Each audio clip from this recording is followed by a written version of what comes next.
Want me to start? From Which one do you want me to start? Gimel. Gimel Yud Aleph? Yeah. Yes? Okay. Um, from when do honeycombs contract tumor as a liquid? Beit Shammai says from when he heats the honeycombs. Beis Hillel says from when he crushes the honeycomb. Yeshua ben Levi says, the time will come when the Holy One, blessed is He, will endow each and every righteous person with 310 worlds, as it is stated, to endow with substance those that love me, and I shall refill their treasures. And Shimon ben Kalafta says, the Holy One, blessed is He, found no vessel to hold the blessing for Israel other than peace, as it is stated, Hem gives strength to His nation, Hem blesses His nation with peace. Okay. Adonalach, Maseches, Uktzin. Okay, Berachos.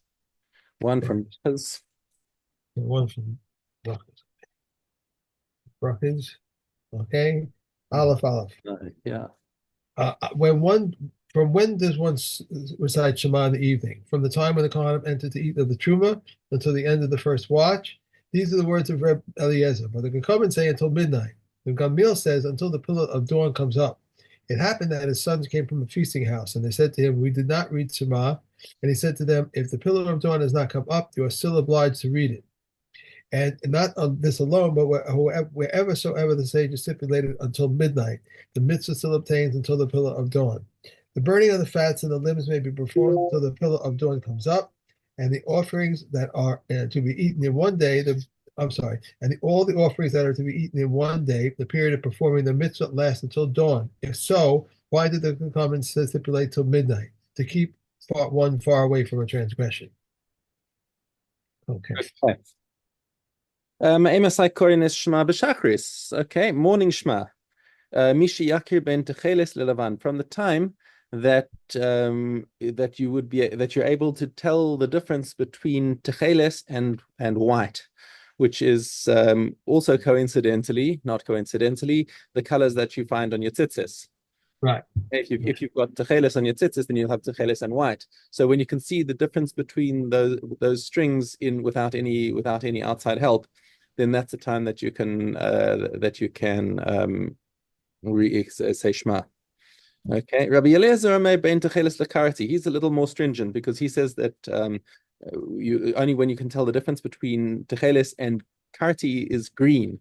It's actually that's the name of a vegetable. So it's interesting that the word yarok in the Mishnah usually means yellow, but modern Hebrew has yarok is green and yellow is tzahov, but karti in this case is green. So he's saying that that he's raising the bar a little bit. It's got to be lighter to be able to tell the difference between green and blue. The gomra ad hanetzachama, and furthermore you have to complete it until sunrise. This is the Tanakama speaking. So what he's saying is ideally, actually, you should complete it just a little bit before sunrise so that you can start Shmona Esrei at night. Right. That's the best case, says the Tanakama. But he says that you need to complete Kriyas Shema before sunrise. Fortunately for us, the halacha follows Rabbi Yeshua, who says ad shalosh shaot, until 3 hours of the day. That's 3 halachic hours relative to how long the day is when you divide in the day into 12. Shekain derech b'nei melachim la'amod b'shalosh shaos, because that is the way of the upper classes to get up once a third of the day is already passed. So since Jews are considered upper classes, b'nei melachim, therefore, our criterion is to finish Kriyas Shema before a quarter of the day is gone. Okay. Hakore mikan va'elech. Now, what happens if somebody shloved through the whole of Kriyas Shema? Is there any point in him saying Kriyas Shema now? I said, yeah, why not? You haven't lost anything by saying it. Ka'adam hakore b'Torah. You get the schar of limud Torah. You don't get the schar of Kriyas Shema, but you do get the schar of limud Torah. Okay, Mishnah Gimel. Beis Shammai omrim, ba'erev kol adam yatu v'ikre'u, u'baboker yamdu. So it says Beis Shammai, the correct position to say Kriyas Shema is in the evening you need to lie down to say it, and in the day you need to be standing. Shneimar u'b'shoch b'cha u'v'kumecha, because the pasuk says when you lie down and when you get up. So that's the correct position that you should have to say Kriyas Shema. Beis Hillel omrim kol adam koreh kedarko. No, says Beis Hillel, it's however you are. There's no preferred position for saying Kriyas Shema. It's just however you are. Shnei it also says when you're walking on the way, which means that you can be yotzei on Kriyas Shema even while you're walking. You don't have to be standing, lying, sitting, whatever. So to answer Beis Shammai's question, why does it say v'shoch b'chav kamecha? Because that's talking about the time, not your posture. Right? When you wake at the time for going to sleep and at the time for waking up. Okay. I'm a Rabbi Tarfon. So Rabbi Tarfon tells about a Maaseh Shahaya. Ani hayisi ba b'derech. I was traveling on the road, and it was getting time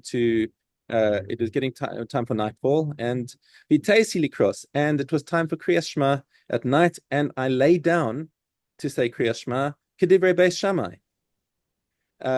To fulfill the words of Beis Shammai. He says, like, what have I lost? Beis Hillel says is not makbid, and Beis Shammai says you should lie down. So why don't I just be machmir like Beis Shammai?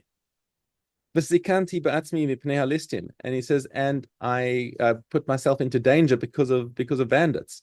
And one of the commentators suggests that what he's gently suggesting over there is that he actually was mugged, and now he's questioning himself. That I do something wrong over here. Amru, they said to him, yes,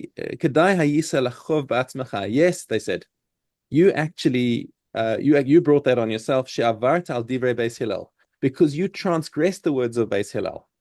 He says, hold on a second. So this is an interesting thing, because at first reading, it looks like Beis Hillel's being Mekil and Beis Shammai is being Machmir. And there's nothing wrong with being Machmir like Beis Shammai if you want to be Machmir. But what the rest of his colleagues are telling Rabbi Tarfon is saying, no, you've misunderstood it. This is not a kula chumra situation. This is Beis Hillel versus Beis Shammai. Beis Hillel is paskening that there is no preferred position, and that if you are that the halacha is that you say Shema in whatever position you're in. Not that you should lie down. It's not kula chumra. It's a contrary opinion, where there is no where if you do like Beis Shammai, you are actually contradicting the words of Beis Hillel. So if you specifically lie down to say Shema, then you're contradicting Beis Hillel, and that's a wrong thing to do. And because of that, you brought this punishment on yourself, that you got mugged. Yeah, so that's an important distinction over here, that they're saying that this is actually the halacha, is that you have to say Kriyas Shema the way you are. Okay. Mishna Daled. B'shacha mevarech shtayim lefanea v'achas le'achareha uve'erev shtayim lefanea v'shtayim le'achareha. So in the morning, there are two brachas before Kriyas Shema, right? Yotzer HaMeoros and what's it? Avaraba. And at the end you've got Gaal Yisrael. Okay, and in the evening you've got you've got the bracha of what's it? Come on, Hamariv Aravim and Avasolam. Okay, and afterwards you have Gaal Yisrael, and you've got Hashkivenu. Yeah, Achas Aruka v'Achas Katsara. One is long and one is short. Now, there's a bit of a discussion about between the commentators as to what does it mean one is long and one is short. Some say that it's talking about lots of different inyanim between that are included in the bracha, and the short one is just one inyan. But I find it easier to understand that what this is talking about is the bracha before Kriyas Shema, both in the evening and in the morning, because it starts with Baruch Atah Hashem Elokeinu melech haolam yotzei, or once it starts with the psicha of the bracha, that's called a long bracha, and when it's a follow on without the Baruch Atah at the beginning, that's called a short bracha, because it's leaning on the previous bracha and that I believe is the position of Rambam. Okay. And that segues into a general ruling that says Makom she'amru laharich eino rashai lekatzer, that if Chazal were matzakin the bracha with a long bracha. In other words, starting with Baruch Atah Hashem Elokeinu Melech Haolam, you cannot you cannot cut that off and be somechet to a previous bracha and say, okay, I'll rely on that. Lekatzer, and if I said that you have to be mekatzer, Eino Rashai Laharich, you cannot put it you cannot make it a long bracha. So you can't insert a beginning if just because you feel like it. Lachtom, if the bracha ends with a Baruch Atah Hashem, Eino Rashai Shelo Lachtom, you're not allowed to cut that off. V'shelo Lachtom, and whatever Chazal said that you don't say a chasima at the end of the bracha, Eino Rashai Lachtom, then that's it.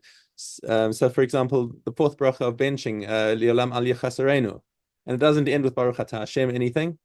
It's just that's the end of the bracha. It's all one long bracha from Hakel Abinu Malkeinu Adirenu Boreinu, etc. And that's the way Chazal were mitzak in the bracha, and this is bedavka. So what this Mishnah is teaching us is don't mess with the formula that Chazal put into the brachas. That is dafka. Okay. Good. Back to Sin. Aleph Vav. Aleph Vav. Yeah. Okay. And the peduncle of figs, dried figs, chickpeas, and carobs, these contract tuma and convey tuma and combine. Rabbi Yossi says even the peduncle of a gourd, the peduncles of pears, quintamelon, apples, quinces, and sorbs, the peduncle of a gourd, the handbreadth peduncle of an eggplant, a handbreadth. Reb Eliezer, the son of Reb Tzadok, says 2 handbreadths. These contract tuma and convey tuma, but this do not combine. And all other peduncles do not contract tuma and do not convey tuma. Olives that one preserved with leaves are tahor because you only soak them for their appearance. And the hairs of cucumbers and its blossoms are tahor. Yehuda says as long as the cucumber is by a merchant, it is tameh. All pits contract tuma and convey tuma, but do not combine. The pit of a moist date, even though it protrudes, combines, but the pit of a dry date does not combine. Therefore, the membrane of a dry date combines, but the membrane of a moist date does not combine. A pit of which a portion protrudes, that which is opposite the food combines. A bone on which there is meat, that which is opposite the food combines. And if meat was on outside of the bone, on one side of the bone, Mishna says we view it as the meat surrounds the bone in a ring. But the sages say what is opposite the food combines, like wild rosemary, hyssop, and savory. Okay. Machshirin.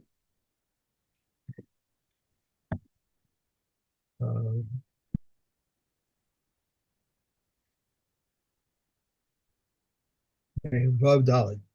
There are 7 beverages: dew, water, wine, olive oil, blood, milk, and bee honey. Wap's honey is tahor and permitted for consumption. These are the subcategories of water that which issues from the eye and from the ear, from the nose, from the mouth, liquid excrement, whether a loose stool or urine, intentionally or unintentionally. These are the subcategories of blood: blood of slaughter of a kosher domesticated animal, of a non-domesticated animal, and of fowl, and blood of bloodletting from drinking. Whey is considered like milk, and olive water is considered like oil, since the olive water cannot emerge without oil. These are the words of Reb Shimon. Reb Meir says, even though there is no oil with it, the blood of a sheretz is like its meat. It conveys tuma, but does not render food susceptible to tuma, and we have nothing else similar to it.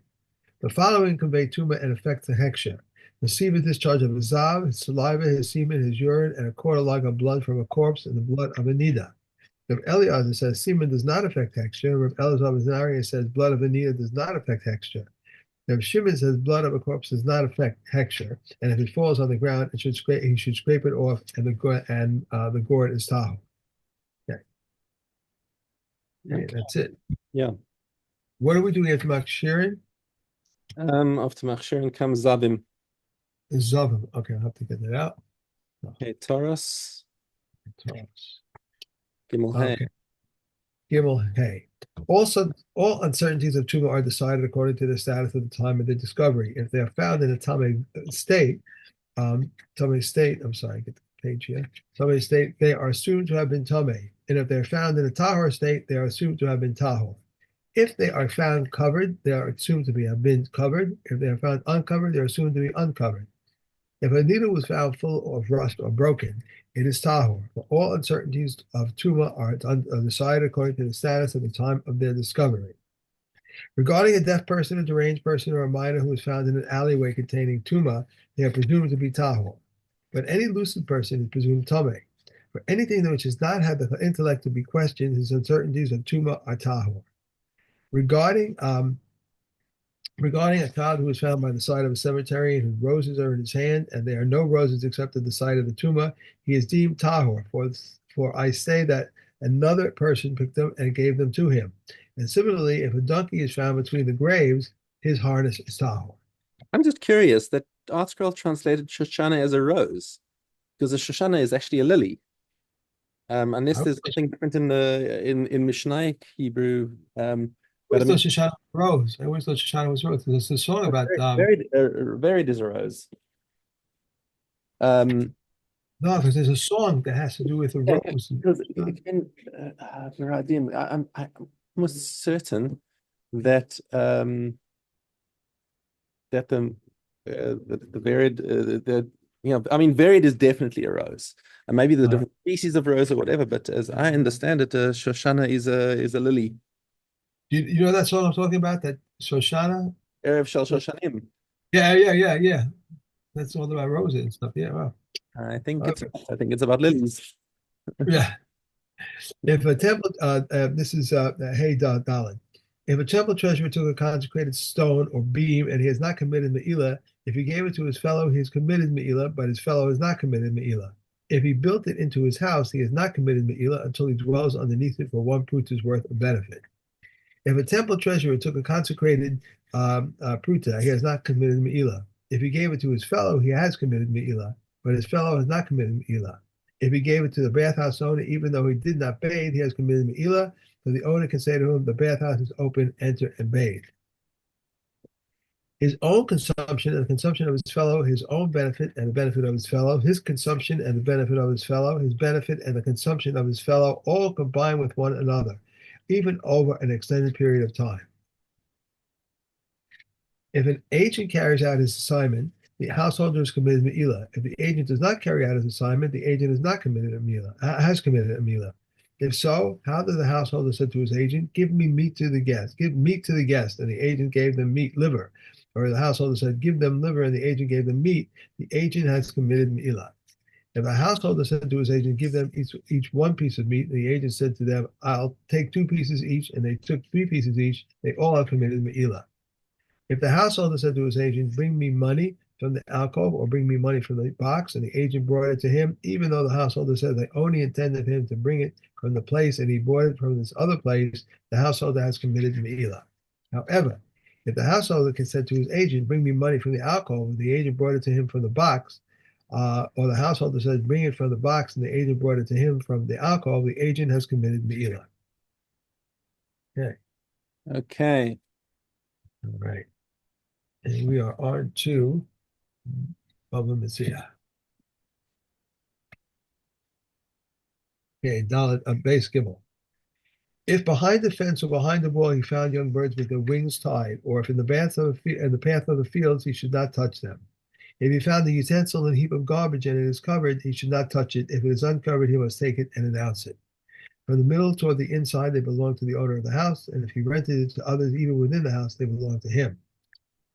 If he found things in a store that belonged to him between the counter and the storekeeper, they belong to the storekeeper. If he found money in front of the money changer, they belong to him because this between the stool and the money chamber, they belong to the money changer. If one purchases produce from another, or if another sends him produce and he finds money inside, it belongs to him. If it is tied, he must take it and announce it. The garment too was included in all of these. Why was it singled out? To compare it to tell you that just as a garment is distinguishing that it has distinguishing features and it has claimants, so too anything which has distinguished features and which has claimants must be announced. Okay. And Psachim. Okay.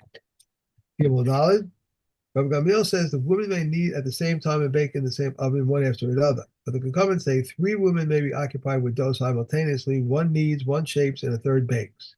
Rabbi Akiva says not all women and not all kinds of wood and not all ovens are alike. This is the general rule. If the dough rises, let her wet it with cold water. Partly leavened dough must be burned, but one who eats it is exempt from punishment. Furrowed dough must be burned, and one who eats it is liable to karet. Which dough is classified as partly leavened? When the furrows are like locusts, the horns. Which is classified as furrowed? When the furrows run into each other. These are the words of Rehuda. But the comments say if one eats either of these, they are liable to karet, and it's so, which is partly leavened dough, whenever surface turns pallid, like that of a man whose hairs stand on end. If the 14th of Nisan falls on the Sabbath, we remove everything before the Sabbath. These are the words of Meir. But the comments say everything is removed at its set time, usual time. But Eliab ben Zadok says Truma must be removed before the Sabbath and Kulin at its usual time. Okay, Good. and be done. Thank you. Tomorrow, Dan may not be there. So if I